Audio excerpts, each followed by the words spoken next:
Well, howdy there, Internet people. It's Bo again. So, today we're going to talk about the 6th. And I want to stop right there for a second. What are you picturing? The 6th. It's all that was said.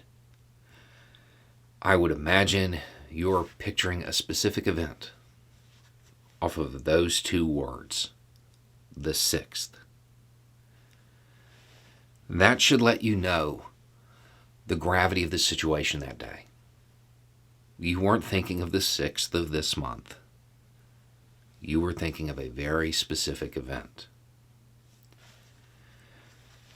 An event that is part of American history. It's recent. We're probably not viewing it as American history, but it's going to be a defining event, a major event. It changed the way we speak, the 6th. Prior to that day, prior to the date you're thinking of at the Capitol, if it was 1998, 2010, 2018, and somebody said the 6th, a bunch of history buffs sitting around talking, and somebody said the 6th, they would have been talking about June. But not anymore. The events that occurred at the Capitol have replaced D-Day in that terminology. The 6th doesn't conjure up Normandy anymore. It conjures up images of the Capitol.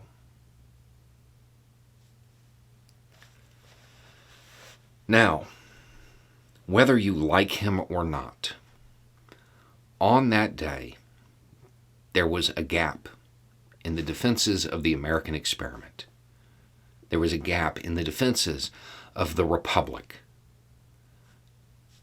And Pence stood in that gap.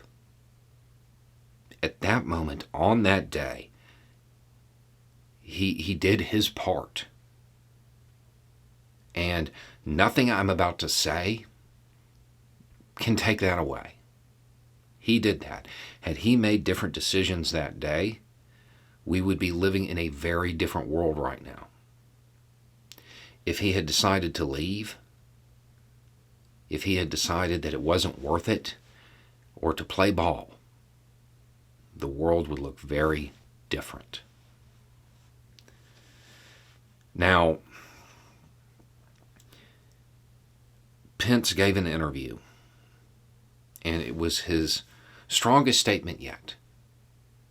He laid the blame for what happened at the Capitol at Trump's feet. And he said that he endangered me and my family and everybody else there. Strongest language yet from him. But it's not enough. It's not enough.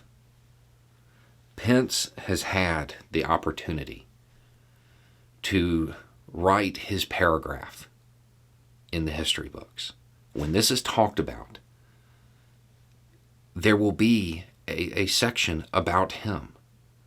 And he's had the chance to write it, to say, hey, this is why I stayed. I know most people want to know why he didn't get in the limo. I think most of us know why he didn't get in the limo. I want to know why he didn't take any of the other 100 ways that he could have gotten away from that building. Why he felt it was important enough to stay there at personal risk and complete the actions of that day. That's what people need to know. That's what the American people need to know, and he has to tell them, and it can't be through a soundbite, and it can't be through a book. He was in the executive branch. He has to act like it. He has to tell the American people what happened in his words, or somebody else is going to tell the story. The longer he waits, the more the luster of his actions that day tarnishes. He already waited until it was politically advantageous for him to really pin it on Trump.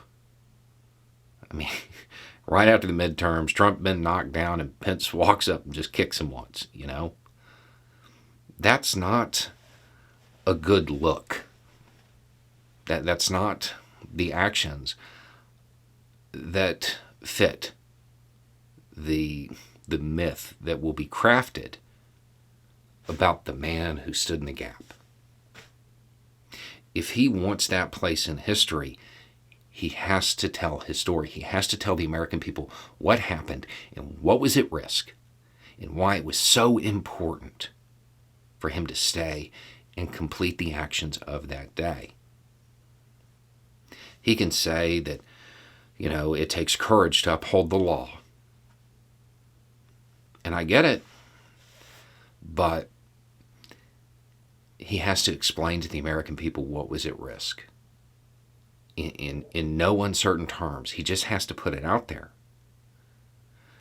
If he did that and was honest about what he was worried about and what was at stake, I think it would have a remarkable impact on this country. He completed the actions of that day. He didn't complete the mission, because the mission is to stop the same kind of authoritarian nationalism that was spreading on the 6th. He has to do that. His little sound bites, that's not enough. He should have spoken to the committee openly. The longer he waits, the more his star fades. And the thing about American history is that historians will know the truth. They'll know how critical he was to the events of that day. But most Americans, they don't learn American history.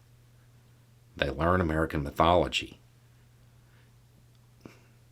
And nobody's writing his myth. It will be transferred to somebody else. He's running out of time. Anyway, it's just a thought. Y'all have a good day.